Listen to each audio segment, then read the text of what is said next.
The goaltending situation in Toronto just got interesting, with Anthony Storlarz saying he's ready to go to battle to compete for starts against Joseph Woll. Plus, we have reports saying that AHL talent may get a chance to compete for a spot on this roster this year, and this is huge for the young guys in the Marlies system. And I'm going to break all this stuff down for you guys coming up on this episode of Hat Trick HQ. But before we get into it, we got to say we're on the road for 5,000 subscribers here. We're trying to hit it by the end of the summer, so if you're not subscribed already and you're enjoying our Leafs and NHL content here, make sure you're down below and hit that subscribe button. But with that said, let's jump right into the first topic of the video today, which is big opportunity for AHL talent. And yes, this is something we've always seen in Toronto. Them make use of their prospect pool, make use of their development system when in times of need, during injury, or if they just need a shakeup. We will see guys called up from the AHL to play for the big club in the Toronto Maple Leafs.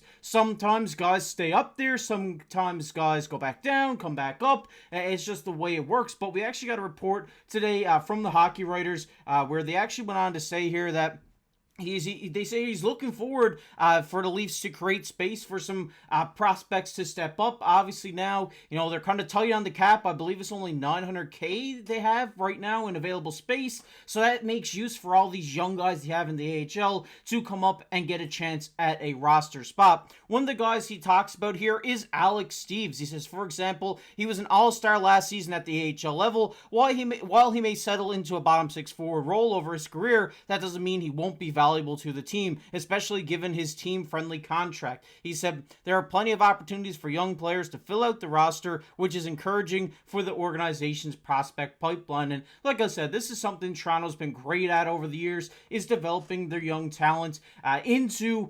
NHL level guys. It's just what's happened. We've seen guys work up like Timothy Liljegren coming up from the ECHL to the AHL and then the NHL. This is something that they've been great at. And the name that he dropped here in Alex Steeves is one that I thought maybe would have got more of a shot last season. He did get into one game, but he had a phenomenal season. There's other talent down there on the blue line. We got Tapi Niemela and guys like that as well, but we got Alex Steeves, of course, Nick Abruzzese. There's a pile of prospects, especially Easton Cowan, Fraser Minton, who haven't played with the Marlies yet, but may make their way over this season, that are going to get a big shot here in Toronto this season, which I'm very looking forward to. And the guy that I like a lot was the one he mentioned. That was Alex Steeves. He's 24 years old. He is a center, and we just take a look at his stats over the last 3 years. Last season, he put up 57 points in 65 games with 27 goals, 30 assists. And then the season before, in 65 games, he put up 51 points, 19 goals, 32 assists. So, and even the year before that, he put up 46 points. So this guy has been like a 50-point scorer at the AHL level. So maybe if you put him up into that bottom six, give him a shot. They have given him multiple shots. As you see, he had three games in 21-22. We had 3 games in 22-23. And he only had 1 game last year in 23-24. This is a guy who's pretty versatile as well. I think he's great at the center position. He's a solid defensive forward as well. But he can also contribute on the offensive side of the game. And that's what I think his big draw is here. At 24 years of old, getting into the prime of his career now, it's looking like he may be the guy who gets that call up if they need a center this year. And I'm really excited for this guy because I think he's a tremendous player. He may not get you 50 points at the NHL level, but if he can contribute for maybe 20, 30 points in that bottom six over, the however many games he gets into, of course, he's not going to get 20, 30 points if he's not playing all 82,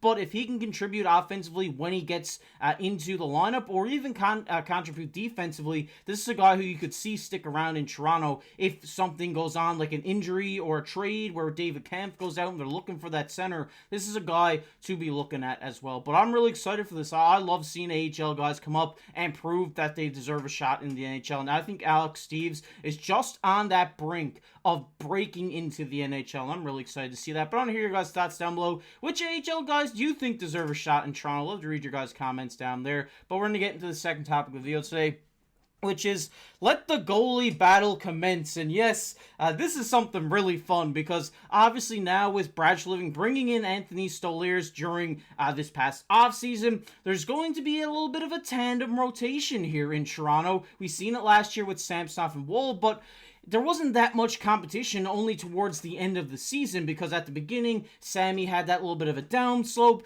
Then he went to clear his mind and Woll kind of stepped in. And then towards the end of the season, they were battling back and forth a little bit, but, it wasn't anything, that big. There wasn't that guy who was the clear number one. So I think having Anthony Storlarz and Joseph Woll compete against each other is going to be fun to see at the start of the season. And we actually got a quote from Anthony Storlarz about this, where he went on to say, obviously, there's an opportunity. I felt like in Florida, I kind of knew my role as a backup, whereas here, Woller and I are going to be competing for starts, and as a goalie, that's all you can ask for, and that's what he said during his media availability. He also went on to say in this interview that you want to get as many starts as you can, so when my name's called, I want to go in there and try to seize the opportunity. But at the same time, too, when I'm not, I pride myself on being a good teammate, and I'm going to support Woller and push him throughout the year. So this is going to be great. I love hearing this from Anthony Storlarz. Yes, he is getting to be a bit of a veteran goaltender in the NHL right now, but just hearing that he has that edge to compete with a young guy like Joseph Woll to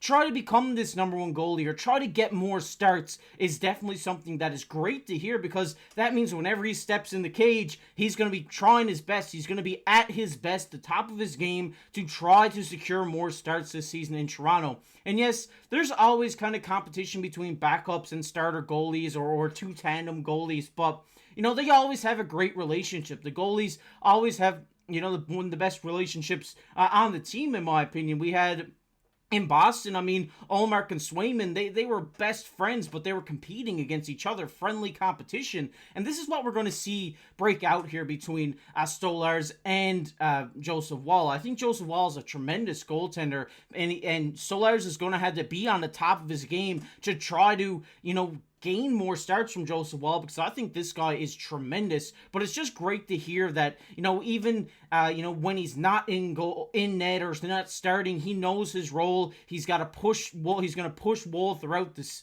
season and be a great mentor for him and teach him the sides of the game maybe he needs a little bit of improvement on, which is great to hear. And just seeing this in the NHL is always fun, and I think Leafs fans should really get excited for this, because having two goalies that want to be in there, they're hungry to be the number one guy, is definitely going to be good. You're going to have solid goaltending this year, in my opinion, and it's probably going to be one of the best seasons of Leafs goaltending we've seen in quite some time, and I'm really excited for that. But I want to hear your guys' thoughts down below in the comment section. What do you think? Who do you think wins this goalie battle? Do you think it's Storlarz? Do you think it's Woll? I'd love to hear your guys' thoughts on that down below in the comment section. But we're going to get everybody's favorite topic here, which is comment of the day. And the comment of the day today goes to Anthony. Anthony says, best case scenario is Robertson comes back, plays third line and second power play, but a trade involving Kampf, Robertson, and Liljegren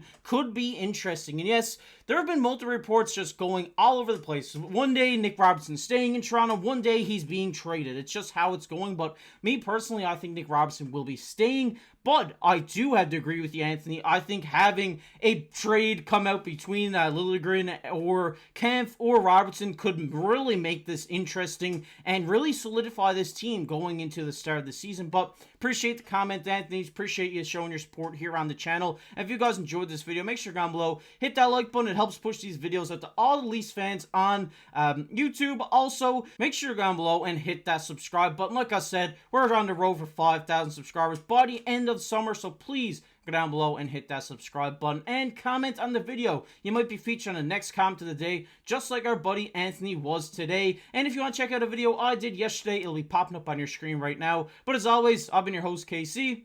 Keep your stick on the ice.